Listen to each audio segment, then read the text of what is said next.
Si quelqu'un annonce un autre évangile que celui que vous avez reçu, qu'il soit anathème, Galates 1:9.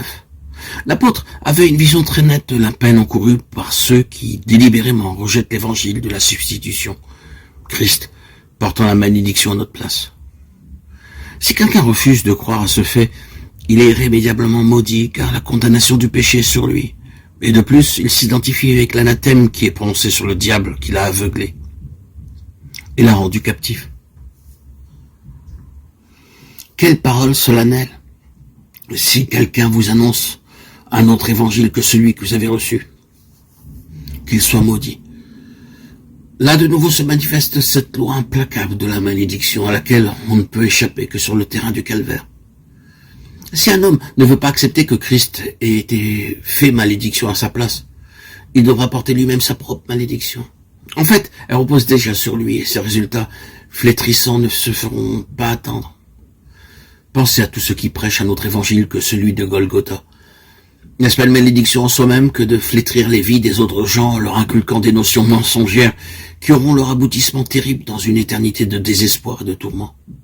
Oui, en vérité, c'est une malédiction que des missionnaires en terre païenne puissent détourner des chrétiens indigènes de l'œuvre expiatoire de Jésus-Christ en leur prêchant un autre évangile que celui de la croix. Une responsabilité écrasante pèse sur le prédicateur et sur le ministre qui ne fait que renforcer la malédiction qui repose sur les hommes en s'abstenant de leur faire connaître l'unique remède divin, l'évangile de la croix de Christ. Qu'un tel homme soit maudit, déclare l'apôtre Paul. Que l'anathème dont il n'a pas voulu être délivré en croyant que l'agneau de Dieu s'en est chargé pour lui porte ses fruits amers dans sa propre vie. Combien ces choses sont solennelles. C'est la parole de Dieu qui nous les fait connaître et qui nous révèle qu'elles existent aujourd'hui dans le monde, que nous voulions le reconnaître ou non.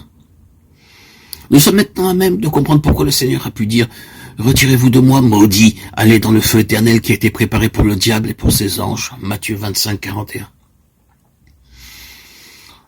Ce 25e chapitre de Matthieu nous donne une description du jugement des nations qui aura lieu lors du retour du Fils de l'homme. Et nous pouvons y lire entre les lignes que l'indifférence professée envers l'un des plus petits de ses frères par la deuxième catégorie de personnes décrites dans les versets 41 à 46, n'est pas seulement une attitude dure et égoïste vis-à-vis de ceux qui souffrent et qui manquent du nécessaire, mais qu'elle signifie la rejection du Seigneur lui-même.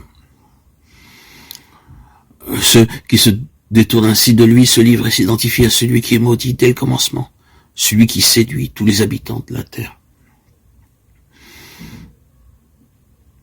Mais il viendra un jour où il n'y aura plus d'anathème. Apocalypse 22, 3.